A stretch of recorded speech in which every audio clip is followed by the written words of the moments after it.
Hi everyone, welcome to study camp. हम पढ़ रहे थे एटॉमिक स्ट्रक्चर क्लास 11 का चैप्टर 2। और ये मेरे बारे में कुछ बेसिक इन्फॉर्मेशंस। मेरा नाम है अजय कुमार बेहरा और मैं एमएससी पास आउट हूँ उत्कल यूनिवर्सिटी उड़ीसा से। और करंटली वर्क कर रहा हूँ central water commission government of India में। और चलिए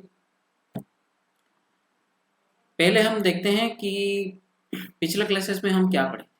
पिछले क्लासेस में हम इतना पढ़े थे कि रदरफोर्ड एटॉमिक मॉडल का ड्रॉबैक्स तक हम पढ़े थे।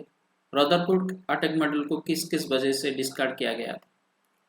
और अभी हम पढ़ेंगे कि रदरफोर्ड एटॉमिक मॉडल जब खत्म हो गया, मतलब उसको जब डिस्कार्ड किया गया, तो और एक भी एटॉमिक मॉडल हमको जानना चाहिए। और एक भी एटॉमिक मॉडल हमको एक एटम को एक्सप्लेन करने के लिए आएगा, वो है बोर एटॉमिक। और ये बोर एटॉमिक मॉडल में को जानने से पहले हमको कुछ चीज़ें जानना पड़ेगा। उसका बेसिक्स कहाँ से आया, वो किस किस चीज़ पे बेस्ड। तो इसका पहला बेसिक्स हमको जो जानना पड़ेगा वो है इलेक्ट्रोमैग्नेटिक रेडिएशन से। आपको एक बात बताता हूँ इलेक्ट्रोमैग्नेटिक रेडिएशन पढ़ाने से पहले। ये जो लाइट है ना, पहले ये लोग क्या सोचते थे कि लाइट एक पार्टिकल, लाइट का सिर्फ ही पार्टिकल कैरेक्टर है, उसका वेव कैरेक्टर नहीं है। मतलब धीरे धीरे उसको जाना गया कि लाइट का भी पार्टिकल कैरेक्टर है और लाइट एक इलेक्ट्रोमैग्नेटिक रेडिएशन है।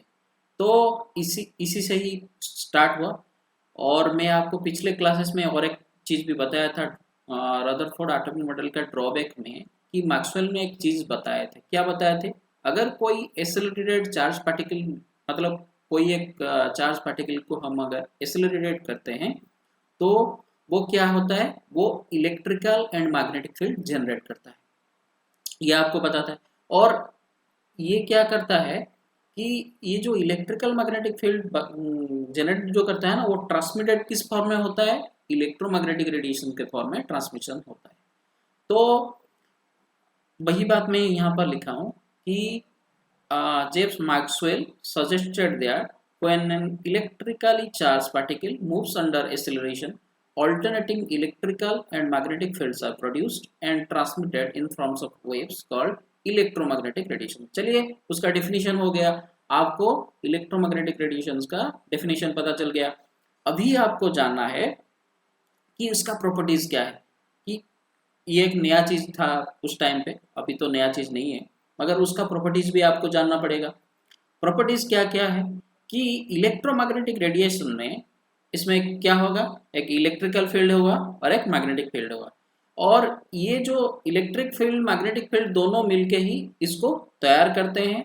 और ये भी उसका भी एक डायरेक्शन ऑफ प्रोपागेशन होगा। जो डायरेक्शन ऑफ प्रोपागेशन का मतलब वो वेव जिस पाथ में ट्रैवल करेगा।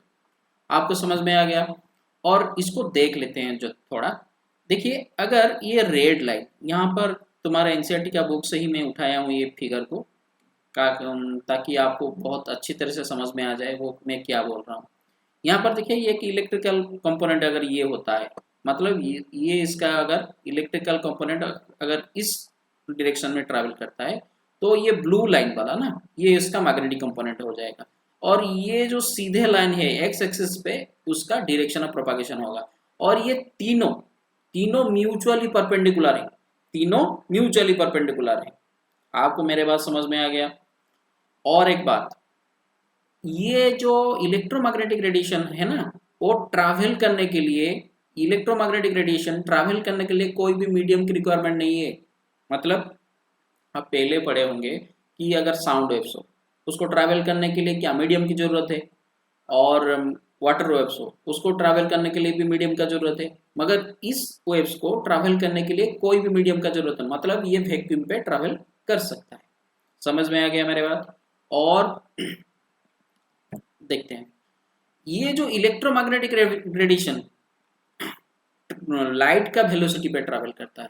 कैसे ट्रैवल करता है, मतलब लाइट का स्पीड कितना है आपको जानना। लाइट का स्पीड कितना है आप जाने होंगे कि 3 इंटू 10 टू द पावर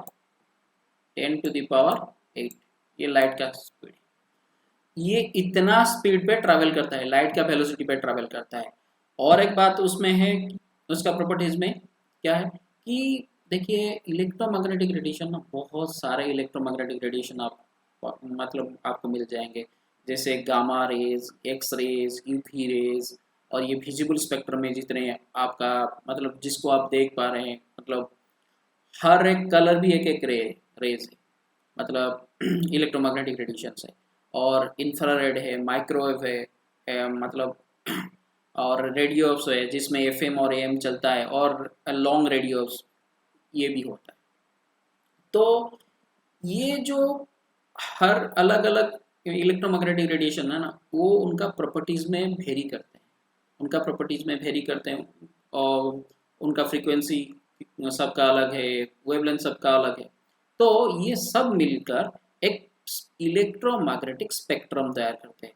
आपको स्पेक्ट्रम के बारे में मैं थोड़ा बता भी देता हूँ कि देखिए स्पेक्ट्रम का मतलब क्या होता है कि जैसे एक विजिबल स्पेक्ट्रम होता है, विजिबल स्पेक्ट्रम में क्या होता है, हर रे आप जितना अगर येलो, रेड, ग्रीन सारे तरह के कलर मिलके एक स्पेक्ट्रम बनाते हैं, और उस वाले स्पेक्ट्रम को हम कैसे जान पाते हैं कि एक उसको कोई भी रेज लेकर उसको प्रिज्म में पास करवा दो, आपको मिल जाएगा सारे।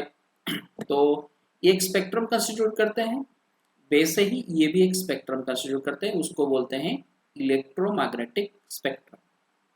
और इसका रेंज भी, और सबका रेंज भी आपको दिया गया है। ये ऊपर वाला, ये ऊपर वाला जो है, ऊपर वाला फ्रीक्वेंसी में दिया गया है, और नीचे वाला आपको वेवलेंथ पे दिया गया है। समझ गए मेरे बात? और कोई डाउट नहीं है? चलिए आगे चलते हैं कि उसके बाद देखेंगे कैरेक्टरिस्टिक्स ऑफ इलेक्ट्रोमैग्नेटिक रेडिएशंस। देखें इलेक्ट्रोमैग्नेटिक वेव्स जो है वो भी एक वेव है, और वेव में भी कैरेक्टरिस्टिक क्या क्या होता है कि उसका एक वेवलेंथ होता है, वेव नंबर एक होता है, उसका फ्रीक्वेंसी होता है, एक वेलोसिटी भी होता है। आपको मैं थोड़ा थोड़ा बता देता हूँ, आप वेव जब चैप्टर पढ़ेंगे फिजिक्स में उसका पूरा डिटेल आपको मिल जाएगा। अभी मैं थोड़ा थोड़ा वेव का कैरेक्टर बता देता हूँ कि पहले हम देखेंगे वेवलेंथ। वेवलेंथ क्या होता है? It is defined as the distance between two successive crest and trough. देखिए अगर एक वेव ऐसे ऐसे ट्रैवल होता है तो इसको क्या बोलते हैं, उसका जो ऊपर वाला, और ये है अगर मतलब ये है अगर इसका बेस लाइन, और इसको बोलते हैं क्या, क्रेस्ट, इसको बोलते हैं क्या, ट्रॉफ, और इसका बीच में जो डिस्टेंस है ना उसको बोलते हैं वेवलेंथ। इसका बीच में जो डिस्टेंस मिलेगा उसको बोलते हैं वेवलेंथ। मेरे बात समझ में आ गया वेवलेंथ क्या है? और उसका यूनिट क्या है? मीटर और सेंटीमीटर है उसका यूनिट, बहुत आसान है, और उसको डिनोट किया जाता है लैम्बडा पे। आप इसको सिंबल को भी याद रखना है। और उसके बाद होता है फ्रीक्वेंसी। फ्रीक्वेंसी क्या होता है कि फ्रीक्वेंसी होता है, अगर मैं इस वेव पे एक पॉइंट बना दूं, यहाँ पर एक पॉइंट बना दूं, इस पॉइंट पे अगर 1 सेकेंड पे जितना नंबर ऑफ वेव्स पास कर जाए, यहाँ पर जितना नंबर ऑफ वेव्स पास कर जाएगा तो इसको बोलते हैं फ्रीक्वेंसी। और इसका यूनिट है हर्ट्ज, इसको बोलते हैं हर्ट्ज, क्योंकि हेनरिच हर्ट्ज एक साइंटिस्ट है उनके नाम पे है।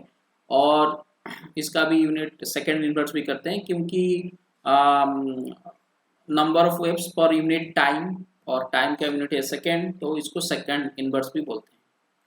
और वेव नंबर उसके बाद देखेंगे, वेव नंबर क्या है उसका डेफिनेशन, और इसको डोनेट करते हैं न्यू से। आप फ्रीक्वेंसी को डोनेट करते हैं न्यू से, न्यू। और वेव नंबर है, वेव नंबर को डिनोट करते हैं न्यू बार से, और it is defined as the number of wavelengths per unit length. मतलब पर यूनिट लेंथ पे कि कितना वेवलेंथ है, कितना वेवलेंथ है उसको बोलते हैं वेव नंबर। और इसका जो यूनिट है ये रेसिप्रोकल ऑफ वेवलेंथ माना जाता है, मतलब 1/λ। तो अगर ये वेवलेंथ का यूनिट क्या है मैं आपको बताया कि मीटर है, तो इसका यूनिट क्या होगा, मीटर इनवर्स होगा।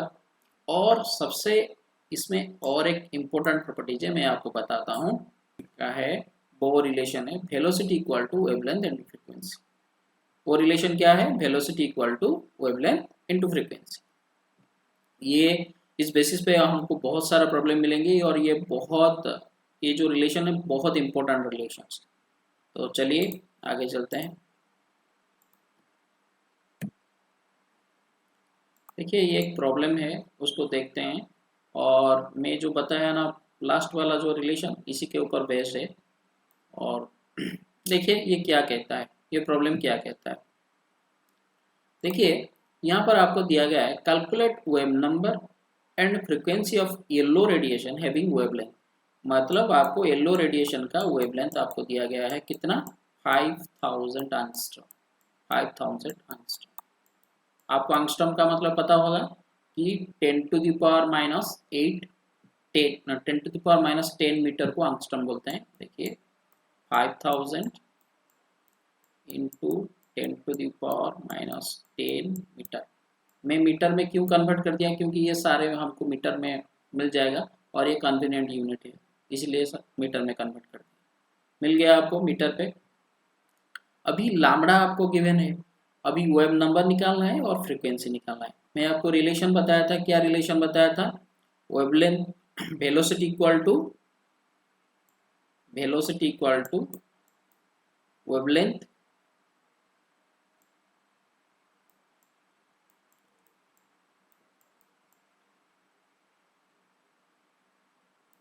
वेवलेंथ इनटू फ्रीक्वेंसी, ये मैं बताया था, ये यूनिट। देखिए इसमें वेवलेंथ अगर डाल दें तो फ्रीक्वेंसी हमको पता चल जाएगा, कैसे, क्योंकि ये है येलो रेडिएशन। मैं आपको बताया था येलो रेडिएशन है इलेक्ट्रोमैग्नेटिक रेडिएशन, और इसका ये जो सारे इलेक्ट्रोमैग्नेटिक रेडिएशन किस स्पीड पे ट्रैवल करती है, लाइट वेलोसिटी के ट्रैवल करती है। तो इस वेलोसिटी के बदले मैं डाल सकता हूँ 3 × 10⁸ मीटर, और इससे आपको कैलकुलेशन हो जाएगा फ्रीक्वेंसी, और आपको सारे चीज़ मिल गया। और वेव नंबर आपको कैलकुलेट करना है, वेव नंबर लैम्बडा मिल गया, और वेव नंबर का फॉर्मूला है 1/λ, और इसी से आप वेव नंबर कैलकुलेशन कर सकते हैं। बहुत ईजी है, आप कैलकुलेट करिए, और मैं आपको प्रोसेस बता दिया। और एक बात आपको रिक्वेस्ट करना चाहता हूँ, अगर जब लेक्चर देख रहे हैं तो एक पेन और पेपर लेके बैठिए, क्योंकि जो जो प्रॉब्लम मैं करा रहा हूँ अगर मेरे साथ आप करते रहेंगे तो बहुत इफेक्टिव तरीके से आप सीख पाएंगे सारी चीज़ में जो बता रहा हूँ। चलिए आगे चलते हैं। हाँ, अभी देखिए कि particle nature of electromagnetic radiation. Particle nature देखिए, पहले इलेक्ट्रोमैग्नेटिक रेडिएशन हम जो देखे थे उसका वेव नेचर कुछ पढ़ लिए, अभी उसका पार्टिकल नेचर भी कुछ पढ़ेंगे कि इलेक्ट्रोमैग्नेटिक रेडिएशन में कुछ पार्टिकल नेचर है या नहीं है। देखिए जो wave nature of electromagnetic radiation वो बहुत सारी चीज को एक्सप्लेन कर पाया, जैसे कि इंटरफेरेंस हो गया, डिफ्रैक्शन होगा, ये सारा प्रॉपर्टी एक्सप्लेन कर पाया। मगर इसमें बहुत सारी चीज को भी एक्सप्लेन नहीं कर पाए वेव प्रॉपर्टी। कौन कौन सा प्रॉपर्टी है, जैसे ब्लैक बॉडी रेडिएशन है, फोटो इलेक्ट्रिक इफेक्ट है, और variation of heat capacity of solids as a function of temperature. मतलब जो एक सॉलिड का हीट कैपेसिटी कैसे टेम्परेचर के हिसाब से वेरी करता है उसको भी एक्सप्लेन नहीं कर पाया। और line spectrum of hydrogen atom, ये बहुत बड़ा इंपॉर्टेंट चीज़ है, आगे पढ़ेंगे उसके बारे में। ये सारे के बारे में थोड़ा थोड़ा मैं बता देता हूँ। ब्लैक बॉडी रेडिएशन क्या है, फोटो इलेक्ट्रिक इफेक्ट क्या है, और variation of heat capacity of solids. और अभी डिटेल में हम ब्लैक बॉडी पढ़ेंगे, और नेक्स्ट क्लास में आगे आगे फोटो इलेक्ट्रिक इफेक्ट ये वगैरह पढ़ते जाएंगे। देखिए ब्लैक बॉडी क्या होता है। देखिए ब्लैक बॉडी जो होता है वो एक आइडियल बॉडी होता है। मतलब आइडियल बॉडी का मतलब क्या होता है, मतलब वो वाला बॉडी नेचर पे पॉसिबल नहीं है, और हम इसके जैसा बना सकते हैं। बाकी वो एफिशिएंसी कितना हमको दे सकता है, 98% 99% दे सकता है। देखिए वो एक आइडियल बॉडी है which emits and absorbs radiation of all frequencies। वो क्या है कि सारे तरह के रेडिएशंस को वो ऑब्जर्व कर सकता है और वो एमिट भी कर सकता है। देखिए वो जो ऑब्जर्व करेगा वो एमिट भी करेगा, और इसको कहते हैं क्या, ब्लैक बॉडी। और and the radiation emitted by such body is called black body radiation. मतलब उस तरह का बॉडी को हम ब्लैक बॉडी कहते हैं। और जो रेडिएशंस को एमिट करेगा उसको बोलते हैं कि ब्लैक बॉडी रेडिएशन। देखिए इसका क्या क्या प्रॉपर्टीज को एक्सप्लेन वो नहीं कर पाए। देखिए वो प्रॉपर्टी कौन सा प्रॉपर्टी को एक्सप्लेन नहीं कर पाया, देखेंगे अभी। देखिए देखिए अगर इसका इंटेंसिटी जो ब्लैक बॉडी अगर कोई भी चीज एमिट करता है उसको जो इंटेंसिटी के साथ एक वेवलेंथ का हम ग्राफ खींचे और इसको डिफरेंट दो टेम्परेचर एक हायर टेम्परेचर T2 और एक T1 पे हम उसको देखें। आगे T1 T2 पे और T1 पे देखेंगे। देखिए उसका टेम्परेचर वेवलेंथ के हिसाब, उसका इंटेंसिटी वेवलेंथ के हिसाब से कैसे वेरी होता है। देखिए ये इसका वेवलेंथ अगर मैं पहले वेवलेंथ बढ़ा है इसका इंटेंसिटी राइज होता जाता है। देखिए ये T1 में भी राइज होता है, T2 में भी राइज होता है, इसका ये राइज होता जाता है और कुछ वेवलेंथ के बाद मतलब कुछ वेवलेंथ के बाद ये फिर से मैक्सिमम होके डिक्रीज होता है। यहाँ पर भी T2 में भी वही होता है, मगर T2 T1 में ये और एक डिफरेंस है कि T2 में मतलब हायर टेम्परेचर में बहुत ज़्यादा इंटेंसिटी दिखाता है और लोअर टेम्परेचर में वो कम इंटेंसिटी दिखाता है। ये वाला जो प्रॉपर्टी है ना कि टेम्परेचर के हिसाब से कैसे वेरी होता है, वेवलेंथ के हिसाब से कैसे घट गया, ये एक्सप्लेन नहीं कर पाया। तो इस चीज का जरूरत पड़ा, उसको बोलते हैं कि प्लांक्स क्वांटम थ्योरी। मतलब उसको मतलब प्लांक्स ने एक थ्योरी दी, उसका नाम है प्लांक्स क्वांटम थ्योरी, और इसी के हेल्प से ये चीज एक्सप्लेन करा जा पाए। आपको मेरे बात समझ में आएगी। और चलिए आज के लिए इतना ही, और thank you for listening to me. Like my channel, share and subscribe for more updates. Bye bye.